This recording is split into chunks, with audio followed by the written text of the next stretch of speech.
from the All India Ophthalmologic Society. We're pleased to have Dr. Gaurav Luthra. Thank you so much for being here today. Thank you. It's a pleasure to be here. I'd like to ask you this morning about a very interesting topic on which you presented at this meeting, which is about toric intraocular lens implants in pediatric patients.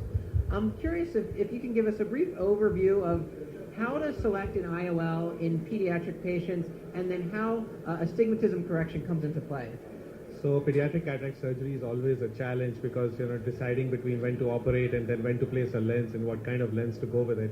So it's always a dilemma for the pediatric cataract surgeon, and we've seen the age for IOL implantation come down over the years. And till when I was training, we would not implant IOLs in children less than 2 years, and then now we've been implanting IOLs in 6-month-old children as well. And so the kind of lens, as you said, makes a lot of difference. And then the power adjustments. I remember we used to undercorrect pediatric the 1 to 2 year olds significantly by about 10 to 20% in the very small neonates. Now we don't do as much, and that has changed as well.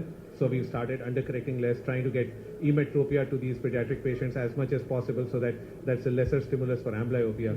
So there are a lot of considerations which go, and then I wish we had access to special lenses for the smaller bags. I do operate a lot of neonates as well, 3 months old and 4 months old. So I find it as a challenge to use the traditional lenses which we have, and we don't have access in India to smaller lenses which would go into these smaller bags. But I do like the single piece designs much more because they fit into the bag much better. Well, can you tell us a little bit about how toric lens implants play a role here? When do you decide to use a toric implant, and how do you know how much astigmatism there is and at what axis in order to correct the astigmatism? So you're right. The biggest challenge for us is that in pediatric age group, it's difficult to judge the amount of astigmatism, number one. And number two, that you don't know when the astigmatism is going to stabilize. So we've seen that data suggests that it's the 8 years is the cutoff, at which time approximately children are likely to have stabilization of the astigmatism, and after that the changes are going to be much less. So for me, when I do pediatric toric lenses, I've been doing for about 4 years now, and we have follow-up data on about 40 kids. And so we have selected children who had significant astigmatism. For adults, my cutoff was 1 diopter, but for pediatric patients, my cutoff is about 2 diopters. I would not implant a toric lens in a child who had less than 2 diopters astigmatism.